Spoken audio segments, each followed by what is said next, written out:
Greetings everyone, welcome to Chess Advanced, and this is a game from the semi-finals of the Fide World Cup, and this is a game played between Fabi and Pragg, and definitely Pragg's not the one to be taken lightly. With the white pieces, he was able to take down Caruana, he was also able to take down Arjun Erigesi, he was also able to take down French Grandmaster, and now he has the white pieces against Fabi, so let's see how he's able to deal with this. So without further ado, let's start this amazing game. Pragg starts with e4, we have e5 by Fabi, we have knight to f3 and knight to c6. We go for bishop to c4, going for the Italian game, and we have knight to f6, going for the 2 knights defense. We have d3, bishop to e7, and both plays castles.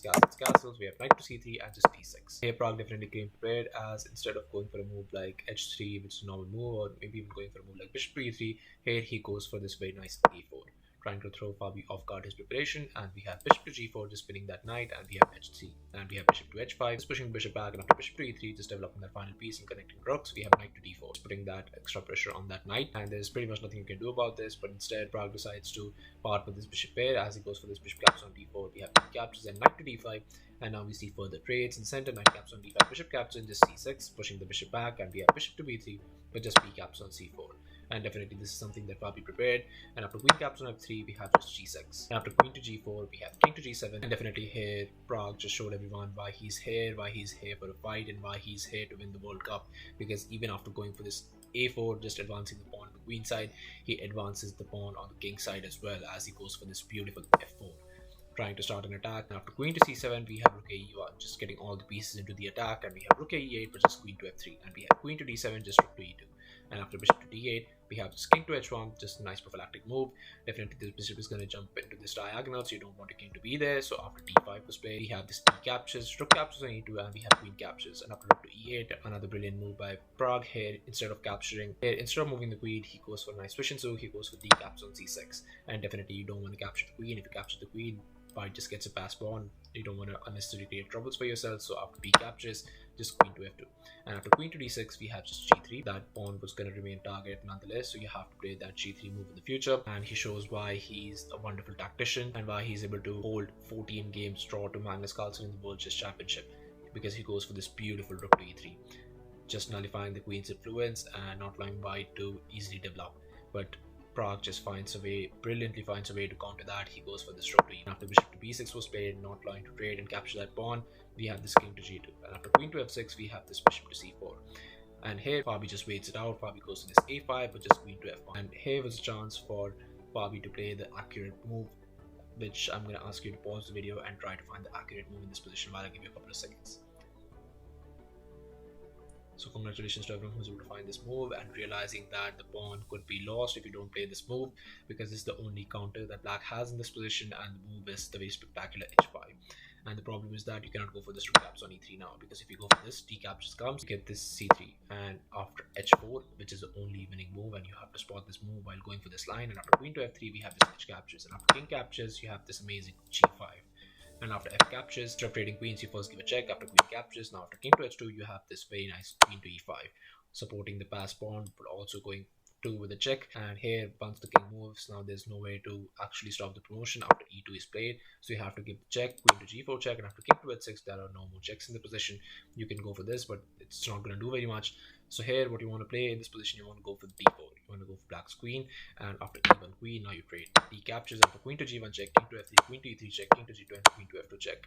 Mostly we will see a draw. Instead, Fabi went for this bishop to c5. This just blunders, and the way Pragg has been playing aggressively, he found the move within seconds, as he went for the rook captures on e3, because you know that now there's no way to defend the pawn, because after d captures, Pragg went for this c3, you have to defend the b2 pawn. And after bishop to b6 was played, we have queen to f3, and after queen to e7, we have king to f1, just slowly remaneuvering the king, going for this d4 and just winning the pawn. And after bishop to a7, and there's pretty much nothing that Fabi can do about it, so he's just waiting it out. After king to e2, just queen to b7, just trying to infiltrate, but we have just b3, not allowing that. And after queen to e7, we have d4, finally going for that pawn, but Fabi is definitely gonna try and mix it up, so he goes for c5. And now if you trade, it's definitely not good, because Fabi is able to defend that pawn. So instead, Pragg goes for the very nice d5. To b8, we have this queen captures on e3, and after queen to f8, Pragg is up 2 pawns, and if this goes into endgame and the queens get traded off, it's completely winning for Pragg, even though the bishops are of opposite colors.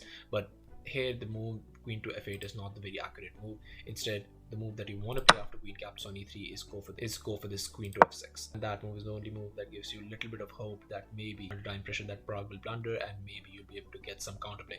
Because after bishop to b5, you go for this g5, and after f captures, you go for this queen to f5. And after queen captures on c5, you go for this queen to c2 check, and after king to e3, you have bishop captures on g3.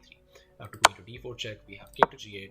And after king to f3, you have bishop back to d6. Yes, Pragg is up so many pawns and the position is very much lost, but maybe you can squeeze a border out of the stroke. But instead, Fabi goes for this queen to f8 and Pragg goes for this bishop to b5. And we have queen to d6, which is bishop to c6. And after bishop to c7, we have king to d3. And here Pragg just starts playing like Alphazero, not at all caring about his king's safety and going for a nice king march. Here after queen to f6 was played, you know that this check is coming, just getting the check and winning the h3 pawn. Pragg just keeps on marching forward as he goes for this king to c4. And after bishop to d6 was played, we have queen to e4, but here just g5. We have to create some counterplay, so after f captures, queen to f1 check, and after queen to d3, we have queen captures on h3. We're going to lose those pawns either way, and here Pragg plays another brilliant move as he goes for this king to b5.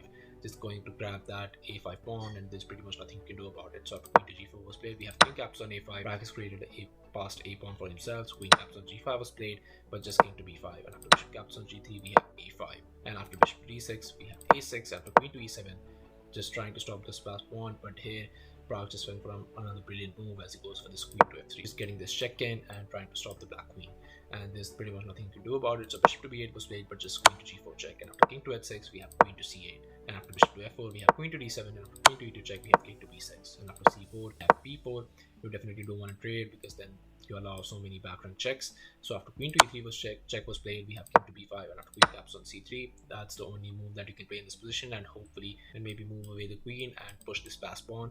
But here just a7, and now there's nothing you can do to stop that pawn. Here queen to d3 was played, but just a8 queen, and now it's a little bit too late. But c3 check was played, but just king to b6, and after queen to e3 check, we have king to b7.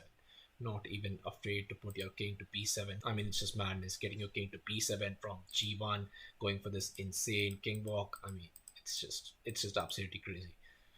And here just c2 was played, but just queen to f8 check. And after king to g5, we have queen to g7 check, and it was on this move, on move 63, that Fabiano Caruana, world number 3, resigned the game, and Pragg takes a lead in the match. And for those of you who haven't yet watched the matches, spoiler alert, Pragg actually drew the next game and he was able to advance into the finals of the Fide World Cup 2023 to face Magnus CARLSEN. So yeah, thank you all for watching. I'll be coming up with another video.